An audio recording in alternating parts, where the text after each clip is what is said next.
the ability to unmute. Okay, so we have started the recording. I'm the last person I'm admitting here for a moment, and we're going to get started, you guys. Okay, so today's agenda, we're going to do, of course, we always try to start with our celebration shout outs. Then we're going to move to that what's on your radar, that data acquisition calendar. We like to peek at that. I never include the whole thing because it's so large, but we try to focus in on some of the pieces that are related to our federal grants or that are overlapping. Then we'll get into sorry, it says September. We're going to look at October. Gosh, I forgot to update that. And we're going to look at hot topics, news, and legislation. So there's so much going on that we are going to continue that discussion as we go each month. And then we're also going to get into the professional development PD in 15 for today. That's going to be us defining what is a special education excess cost, because that has been really a source of confusion versus what is the excess cost calculation, because they seem counterintuitive, but they actually go together. So we'll get into that today. Hopefully that will help make some sense from some of the folks that just finished that up, that worksheet that they do in the final IDEA application. So let's talk about some celebrations. We have so much going on, and you guys, please feel free to put this in the chat or unmute and share. I'm just going to read these off. School board elections are over for the most part, I think. And then there's a lot of LEAs that were able to pass some bonds or levies. I'm always relieved when I see those happen because I know you guys don't go through the work unless you need it. So hooray if you made it. And then I want to just say most LEAs have finished that IFARMS reporting, which is painful if you're a business manager. Good job, you made it. And then almost everybody's done with their audit. There's always a few stragglers, and I realize we've had districts that lost their whole accounting system due to hacking, and these things, they happen, or turnover. Again, these things, they happen. So just want to make sure that we take a moment to reflect on the fact that you guys are doing so much every day, everything to get those levies passed. And then now you get to start the exciting part about implementing them and putting out all the communications to everybody. But super, super exciting. And these are just some of the things I thought about. So if you guys have something, don't be shy. You can type it. Anybody want to unmute? Big shout out time.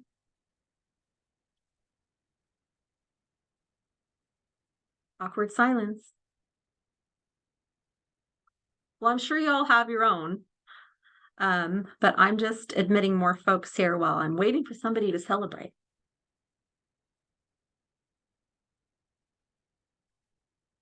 And I may have hit all the things. Lisa, Kathy Gobby here. I will go ahead and celebrate that. Yes. We really appreciate all of the work that our business managers and federal program directors do with the consolidated federal and state grant application on the federal programs side. And stay tuned that in about a month, we ended up with some final revised Title IIA allocations this year, which is unusual, but we really, really appreciate everybody's understanding and flexibility, and so much appreciate our business managers and our federal program directors. Absolutely.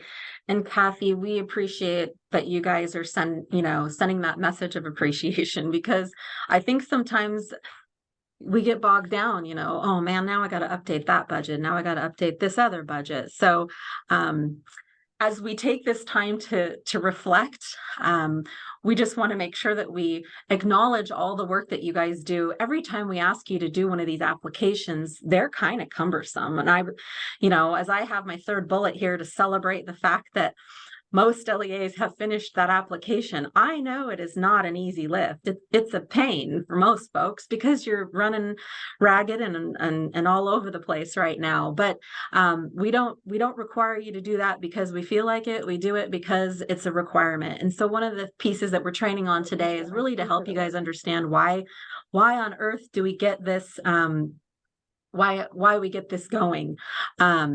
And I'm seeing somebody saying they can't get their speakers to work. So if you're in Zoom, there is an audio setting. You might have to click the mute, and then there's an arrow next to it. And I'm still admitting folks, and I'm just going to hopefully ask everybody to stay muted if you can. There we go. Okay, so I'm playing admitting and all kinds right now. But one of the other things that I wanted to talk about was we just finished a federal audit here at the State Department. So that was so much fun. So let me tell you, it was quite the experience to have federal auditors, both in person here at our department and then online as well, going over every single thing inside and outside and upside down for special education programs. Not just the funding, it was everything on the programmatic side. So my own shout out of celebration is that is over.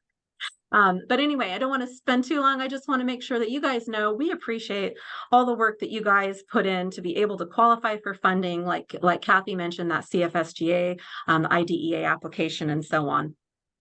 So here's some more things I just want to reflect on as we allow the last stragglers in. What are some of the things you are thankful for? Mine was that audit is over, but perhaps that the audit is over or that there's time off coming. So we had our shout outs. Take a moment to reflect on the things that you just accomplished because it's a lift. So does anybody want to come off mute and talk about anything else they're thankful for or looking forward to here in the next couple of weeks? Feel free to unmute. Trying to get her way out. She does that all the time.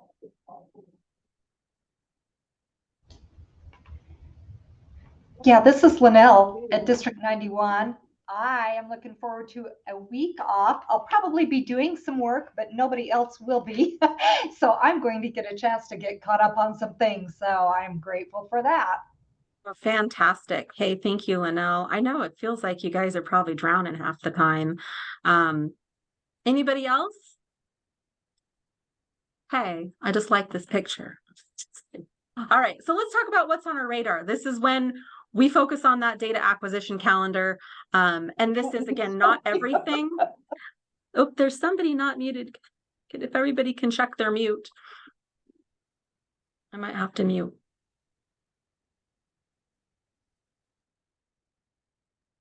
Okay, I muted everybody, I think. Okay, so data acquisition calendar is a big list. And this is not everything. I have filtered out to only really be mostly looking at federal programming or assessment and accountability, things that are fairly related. But as you notice, this was November and we just finished halfway through the month. So there's really just a couple of stragglers coming in through the end of the month. This Friday, I gave a couple extra days on that application. So if we still have folks that need help with the IDEA application, please reach out to me and look and reflect on this list. This is a lot. So if there is something on here that you guys were able to submit, but you really want to reflect back and shore up your processes, I would recommend have some sort of playbook for these things, something that you guys can reflect on each year when it's time to do these, that what are your marching orders, so you know how to get that child nutrition report in, or that special education application, or CFSGA, or whatever else it is that you're reporting on. So we're almost through November. But let's take a peek at December. The list is just the same size, if not bigger. Again, this is filtered, doesn't have school finance, so it's not all encompassing. But there's a lot in here. We're doing child count for special education, everybody's favorite, right? So that's in November, and this is in December. You have the last chance to make some changes if it came in not looking correct. There's so much going on, even with certification. We have our wonderful GSFR, which is something that if you've never had the pleasure of doing that's very special education focused. And it's a system where you get to put forth some files for review so that we can help you with making sure that you have all those processes in place correctly. If you don't know what that is, and you're in special education, you need to find out. And Debbie will find you, is what I will say. But there's so much going on. I mean, look at Title I, you've got a couple other things coming in for qualifying counts. They do those annual counts. You guys have those final IC data submissions that come through to the state board. We have McKinney-Vento coming in. The CFSGA, it looks like you've got the federal and state consolidated plan revisions, any of that stuff. I left on there the bottom part here about safe and drug-free schools. just want to make sure everyone doesn't lose sight of this list, because the list just gets bigger every year, it seems like. So make sure that you look at it on a regular basis, you update the copy you have just in case it's changed. Now let's do a really quick recap of the October 2023. So we had a lot of folks that I know have been looking for the recording. I finally sent it out today. But we celebrated our first full year of a community of practice. And we want to take more time on these every month to give shout outs, have more time for discussion. We're probably going to slightly reduce some of the content so that we have more chances to do breakout sessions and whatnot. But we reviewed obligation periods versus expenditure periods, which has been a big confusion for a lot of folks, and super important for you guys to understand as you're doing closeout on grants, or the obligation period and that end date, and then how do we incorporate that when we have invoices coming in after, but they were paying for something in the past, those types of things. We also talked about how to enhance trust, which I think is something that obviously trust is something that has to be earned, but we talked about trying to trust each other when we're going through audits or other reviews, and in our own processes. If we have strong processes, how can that help us to enhance trust in our final outcomes? We also talked about it in conjunction with audits. We also were able to meet with the president of the Idaho PTA Association, and that was a really nice conversation, because she and her team throughout the state are trying to partner with LEAs, try and enhance those family and community engagement partnerships. How can they help? So if you haven't checked that out, definitely worth doing. They want to be advocates, and they have a lot of new processes coming into play where they're going to track legislation that matters to families, and they want to be our advocates and partner with us for all things education. Then we also talked about proposed changes to the Uniform Grant Guidance. So that is still open through December. They're going to close it in December. If you wanted to still make comments on there, you can. Those changes should be announced in December to start in 2024.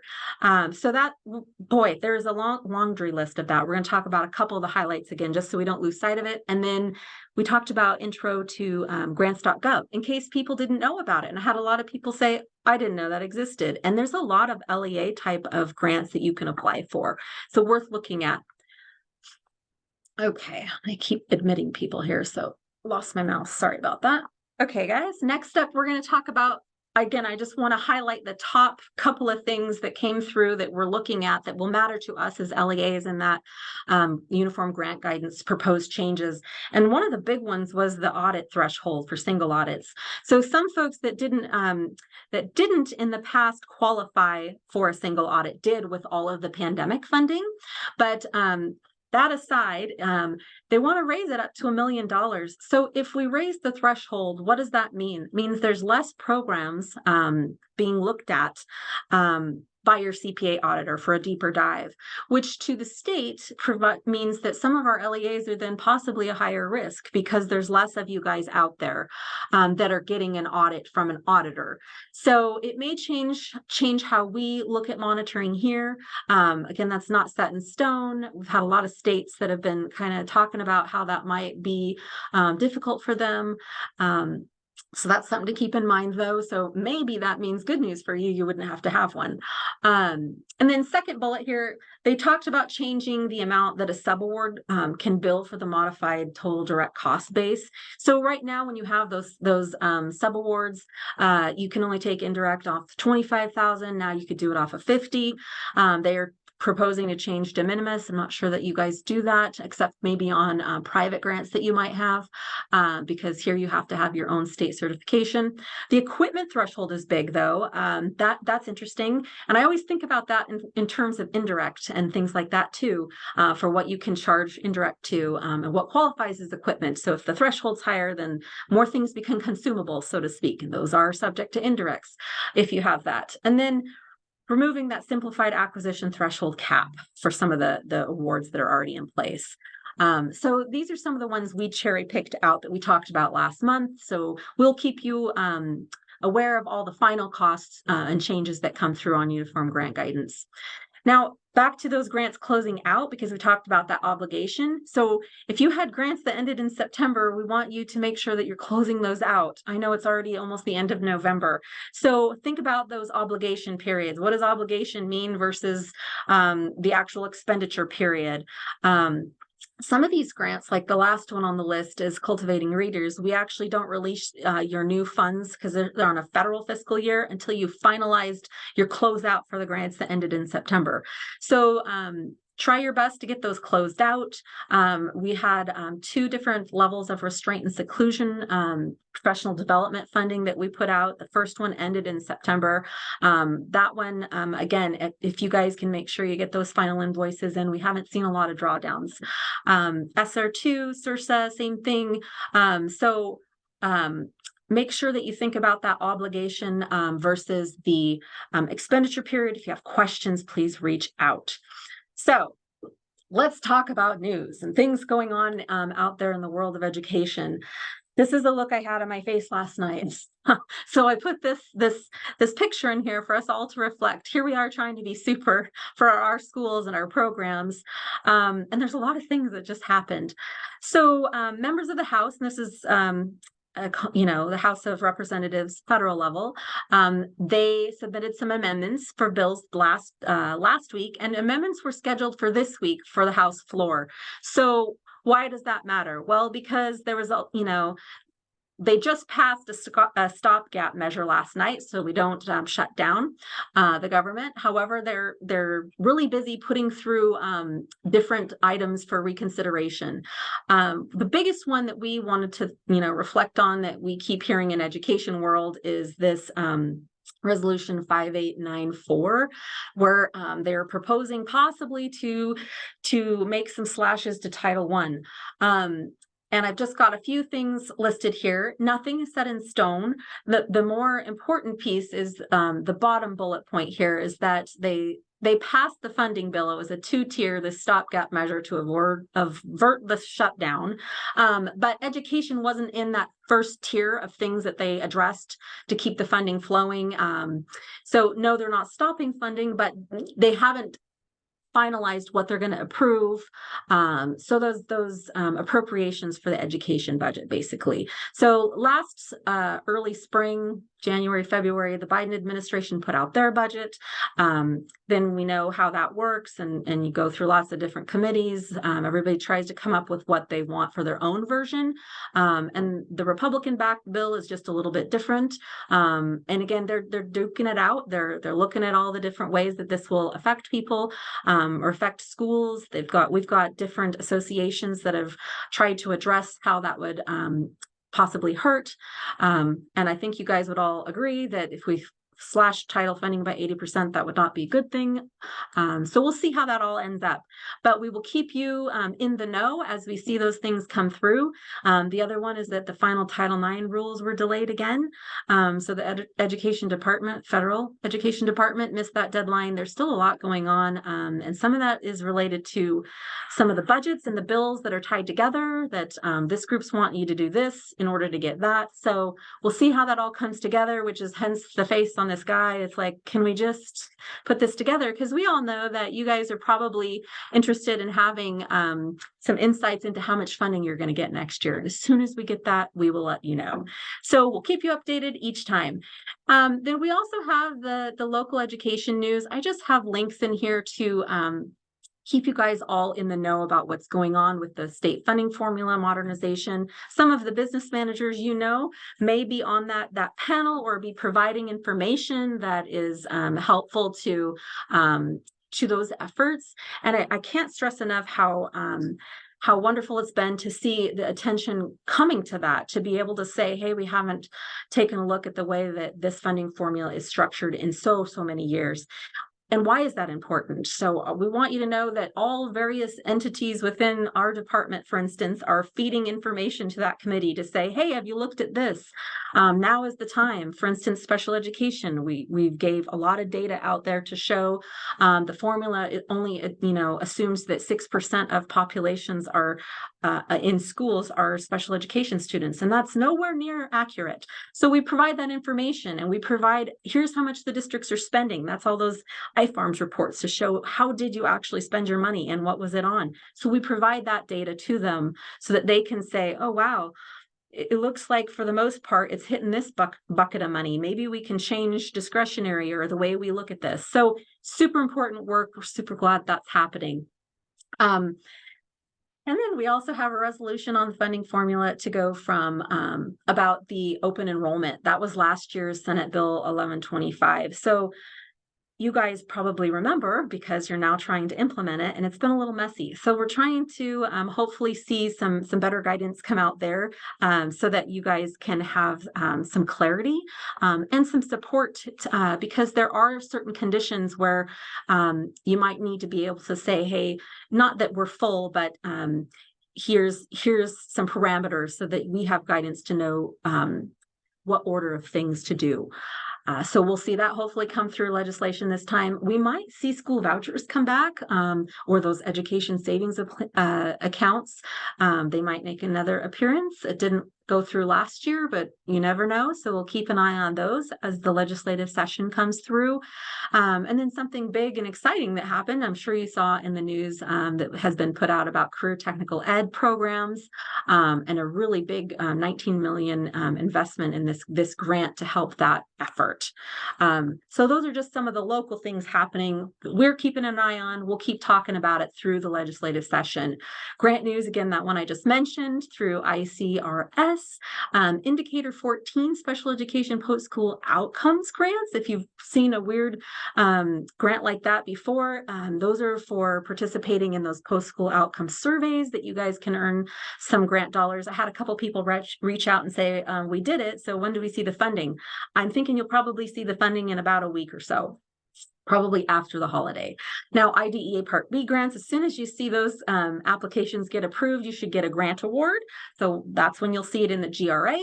I know with federal programs and their grants, as Kathy Gabi had mentioned a little bit before, they're going to be making some changes, it sounds like, possibly to some of those allocations there.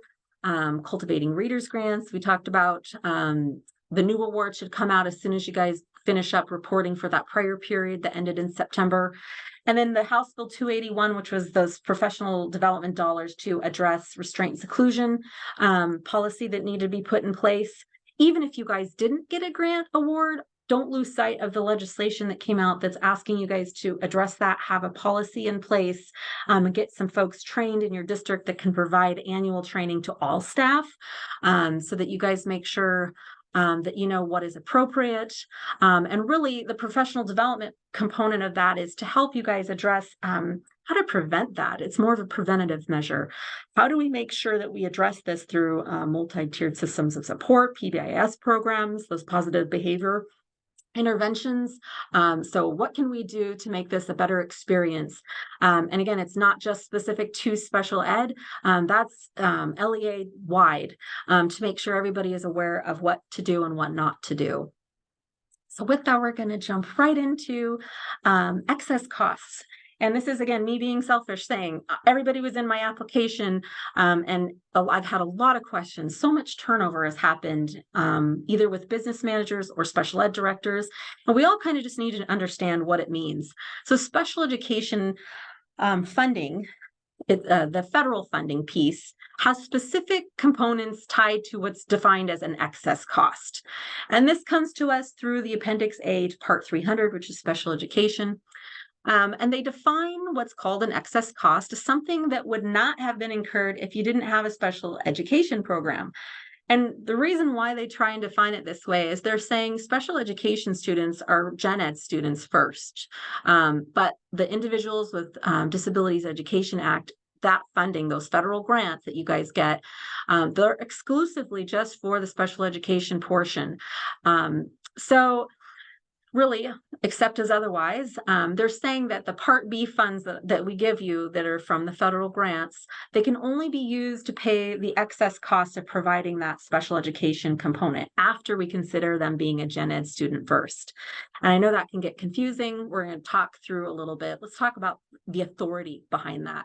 So there's lots of different pieces of the Special Education IDEA Act that talk about how LEAs have to spend at least the average annual per student expenditure on the education of our elementary or secondary schools with the children that have this disability before we access the Part B funds. So you guys think of it as MOE, maintenance of effort. And yes, you have to spend and invest the same amount, if not more. Those are those thresholds that you guys are proving your skin in the game. Look what we're doing from our state and local dollars before we tap into federal dollars.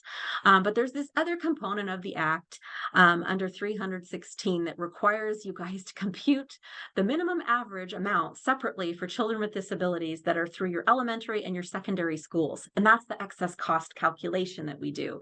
So there's two different pieces. There's what is an excess cost, and then the calculation itself helps break that out. And every LEA in the nation gets the opportunity to do this annually. So let's back it up and talk a little bit about how do I know if a cost is an excess cost? And this is specific to special education. So we have to think and ask these important questions for us to understand if, in general, we're talking about spending. When you guys are spending those IDEA grants, how do we know if we can consider this an excess cost that's just required for special education? So we ask, in the absence of special education needs, would it exist? If the answer is no, then it's a cost and it can be eligible. But if it's yes, then it's not an excess cost. So this means, let's think about this. If every single classroom and building has a Culligan water machine, let's just say, and you have one in the special ed classroom, you can't bill the water to the special ed grant because you would have provided it to all students no matter what classroom they were in. Same with the power bill, those types of things. Those are part of general education. It's not specific. You can't to special education. So you can't just charge a proportionate share or that classroom's this or that. It needs to be something that exists only for special education need. So that second question there, is this cost also generated by students without disabilities? So that's what we were just talking about, like with the water thing, or, sewer costs or building costs, all of that stuff. Now, if this third question here, if it is a child-specific service, is the service documented in their IEP?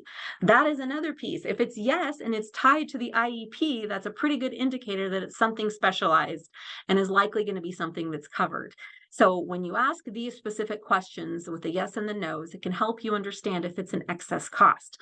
And again, why are we trying to define if it's an excess cost? Because this is cost allowability for you guys to know what we can bill to those IDEA funds and what we can't. So that's why we're kind of talking through this today. Now, I have lots of examples, and the reasons I'm asking is we've just wrapped up auditing. I also went through the federal audit with federal IDEA folks, and we had to prove out how you guys are spending the money, and that comes through the lovely GRA claims that you guys do. And you guys note that you have those abilities to say it was salary and benefits. You put in the notes. Was it for supplies? What was it for? Well, we have to take those out, and we had to give a lot of proof of how you guys spend things appropriately and that we look at all those.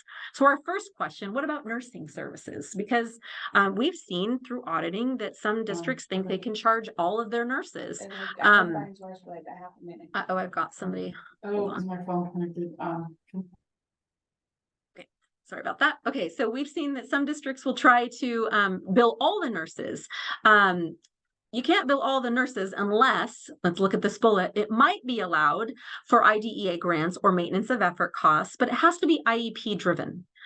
So if you have a nurse that is assigned to a student because of breathing tubes and things like that, or that they have specific services just being provided by this nurse that would not exist outside, it's not like the normal Band-Aids thing, and it's on the IEP, it's IEP driven, that is the key piece for the evaluation of that child, then yeah, you could probably associate some of those costs, but it's not allowed just for the Band-Aids and the day-to-day thing. I know nurses do way more than that.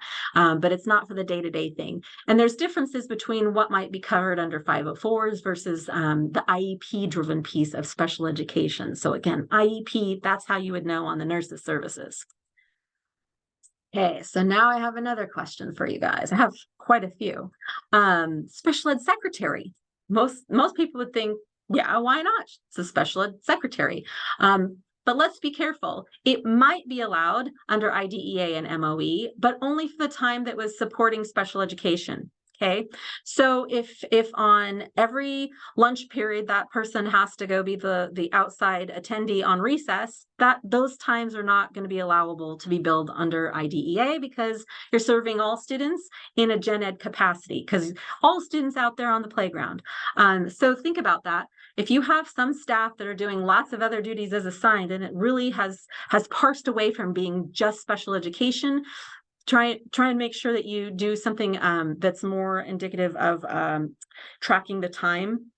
And those are through those PARs, those personnel activity reports for time and effort. So if you do have to spread it out and there are other duties, make sure that you track those so that those are billed to the right place. We don't get hardly any we don't get hardly maybe 20% of what it costs for you guys to run your program for the federal grant. So we're really trying to hone in and make sure that just those allowable costs are there. Now, how about excess costs here for contracted services? Well, what about, sometimes just the word contracted services can be confusing, but if it's for like an occupational therapist and it was tied to the IEP, then it's going to be an allowable service, right? Because it's specific to the IEP. We're just serving that student with disabilities. We can tie it all back together. So that would be an example of an allowable cost. How about social workers? This one is a maybe again, because when we think about it, there might be social workers that are tied specifically to students with disabilities. But overall, if you have 10 social workers in your district, you can't just charge them all to special education funding. And you don't want to count them in maintenance of effort either. You're inflating it, because it has to be very, very, very, very, very specific to IDEA and for special education purposes. So not for the day-to-day.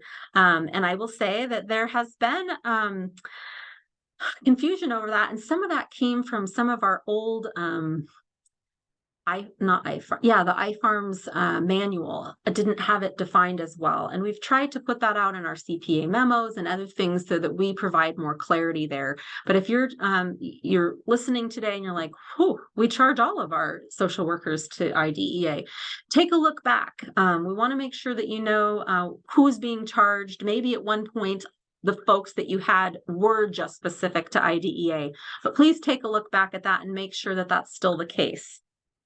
Okay, how about the superintendent and administrator? The answer there is pretty much never, because all LEAs are going to have an administrator regardless, right? Everybody has to have that person. I've seen it come through on grants, and they're saying, well, but it's the superintendent, but they're also the special ed director-ish kind of person. Well, you know, if it's just a director, great. But if you're serving superintendent time in general, you're the superintendent, and that's your main role. So if you have questions on any of those, please always reach out. Again, those dollars are pretty minimal, not even probably covering 20% of your costs. So make it easy on yourself and try and make sure you put in staff that you know are going to be covered. Now, here's another one that I've seen confusion on is the gen ed teachers. Can we charge the gen ed teachers?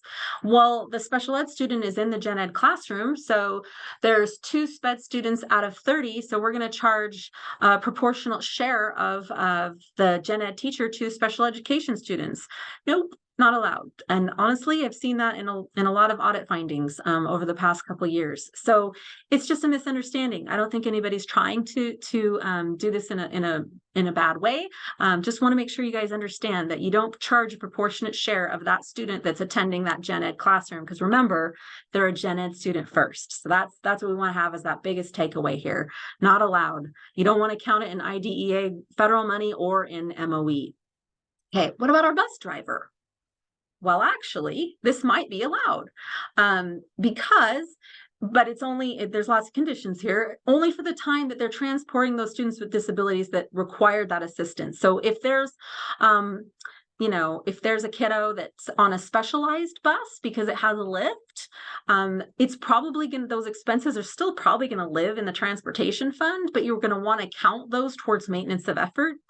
But then also, if there's just a special ed route, everything associated with it would not exist outside of being a special ed student.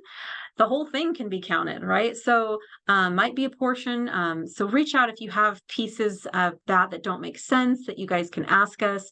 We're never going to double dip in what we have for funding, but we might want to be counting that in that maintenance of effort. And for those of you that just went through that application process for maintenance of effort, you probably remember there's a transportation line where you know that you can add those pieces in, even if they live in some other fund. Okay, so as we're counting it, it's still part of your effort to provide services for students with disabilities. And that's why.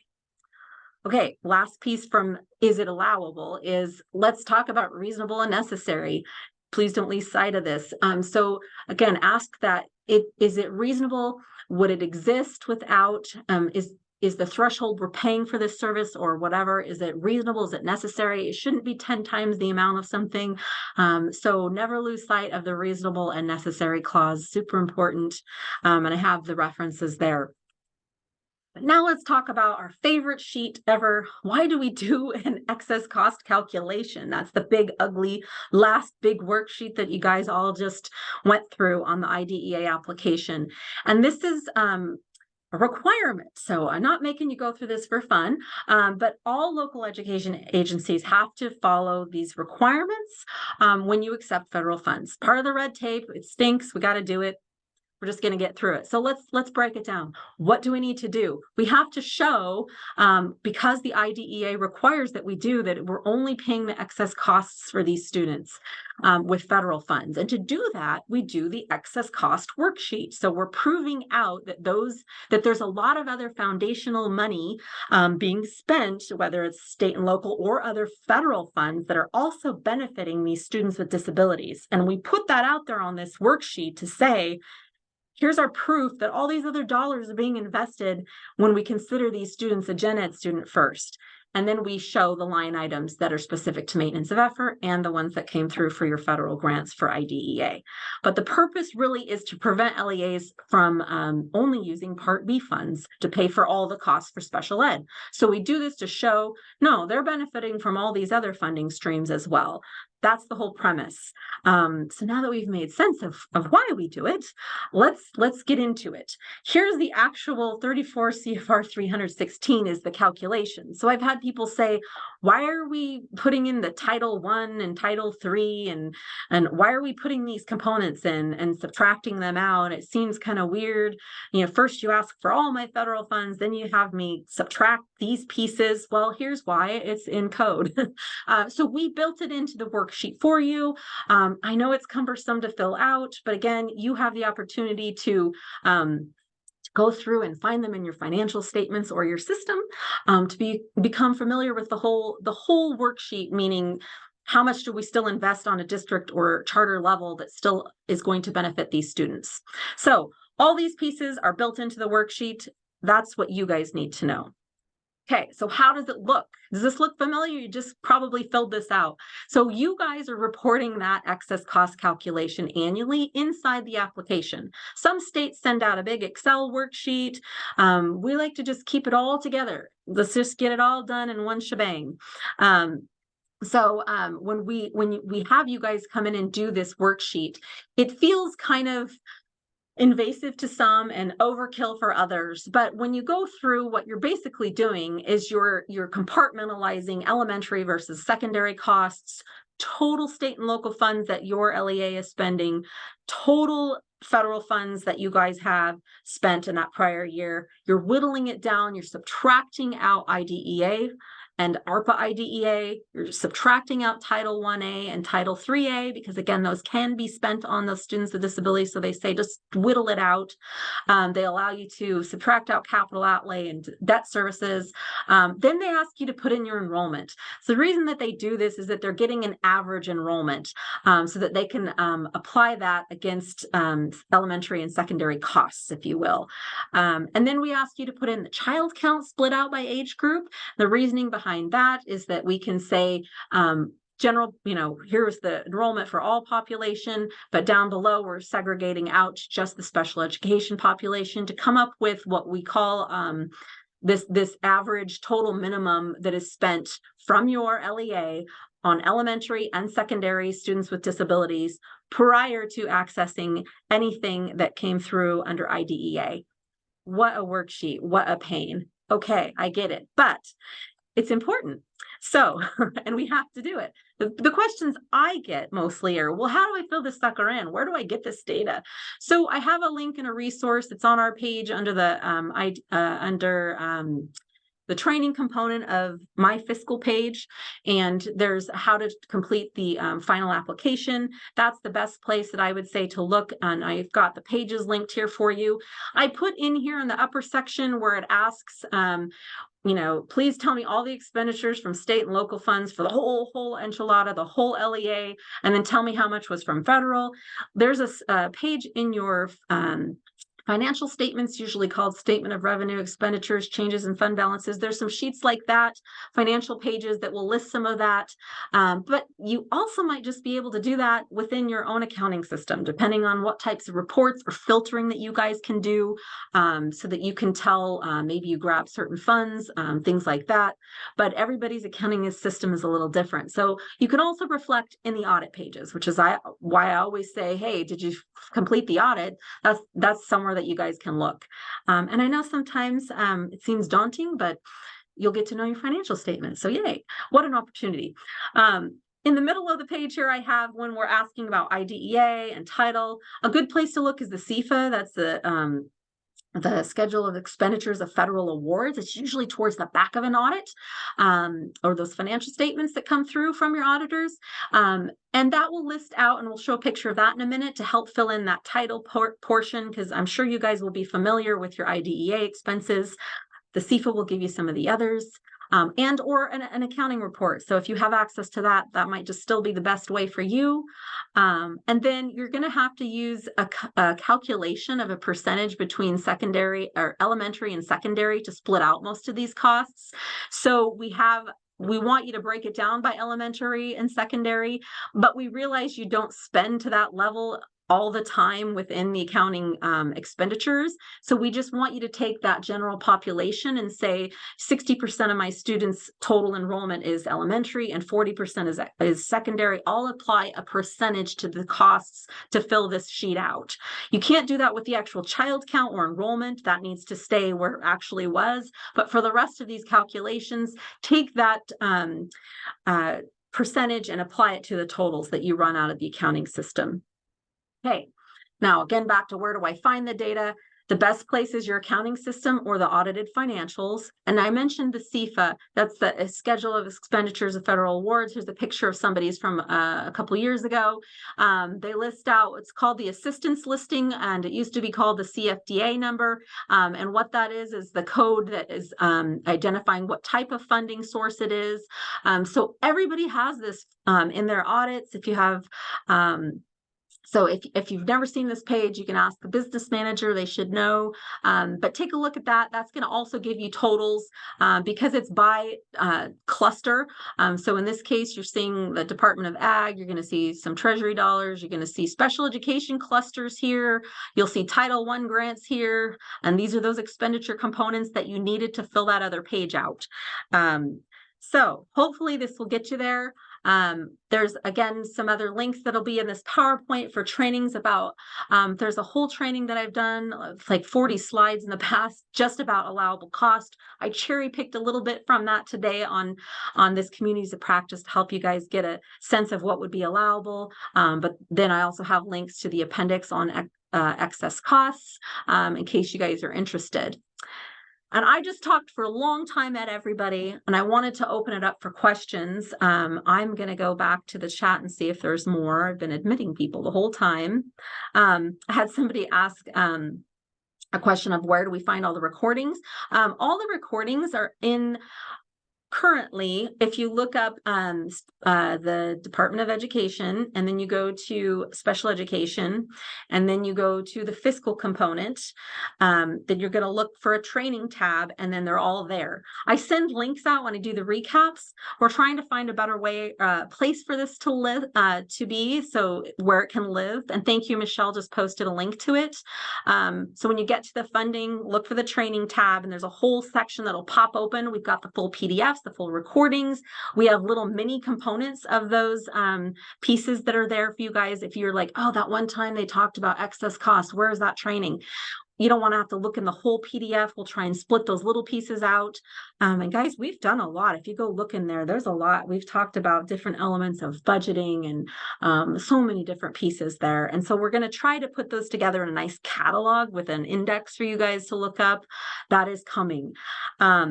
And then I had another question earlier come in that said, why is our maintenance of effort one cost and our total at the bottom of the excess cost so different? Because they're totally different things. That's the answer. So when you're doing maintenance of effort, you guys are saying, what is a general fund expenditure that was specific to special ed? So you guys have Fund 100, Function Program Code 521, which is school aged, and 522, which is a preschool or kindergartner age 5, and a 616 that's non-instructional special ed specific costs that hit your general fund.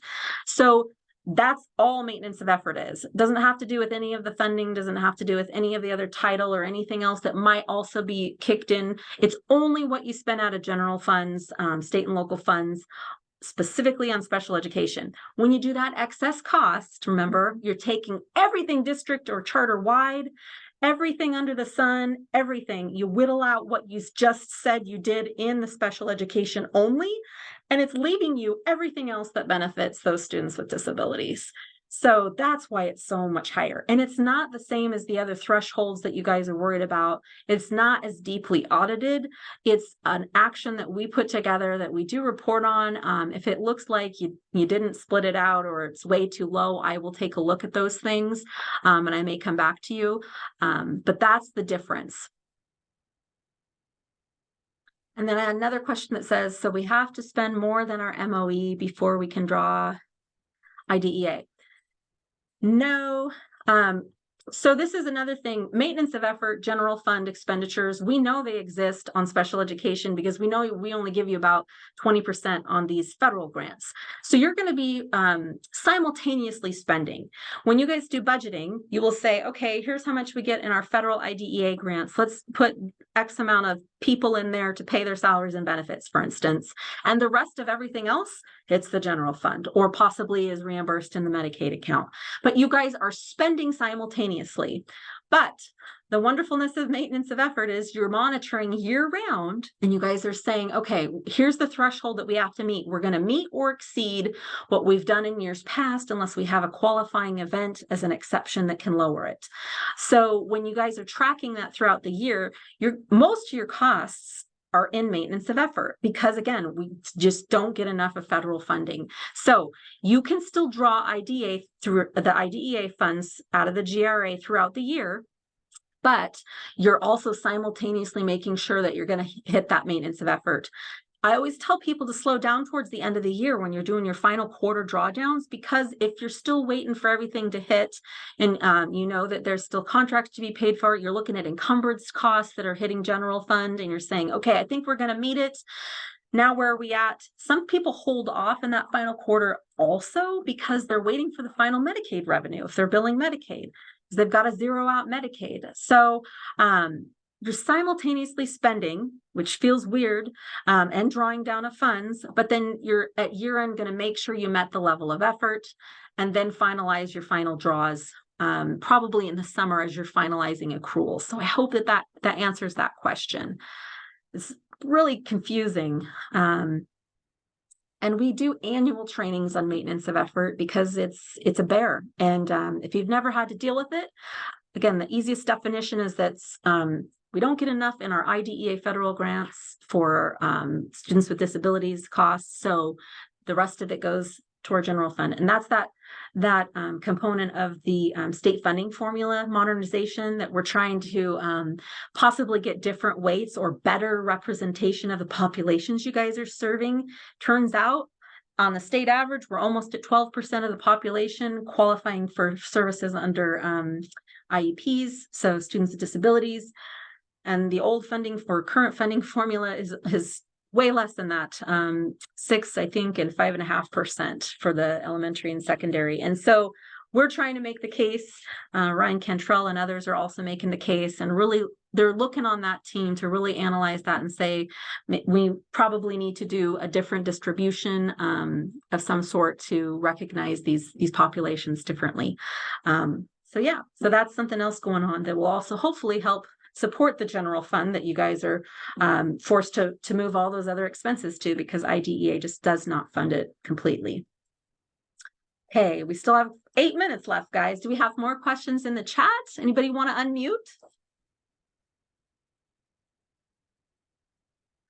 I will tell you, next month's going to be, obviously we have a lot of holidays coming up. So if the schedule looks better on a different week than our normal third Thursday, which would be the 21st, I'm probably going to move communities of practice either to the 28th, or we may cancel it next month, but we'll see. But I will tell you that because the uniform grant guidance changes are coming out in December, we're going to hopefully have a lot more information to share with you guys on that in the new year. We will keep you updated again through the legislative session.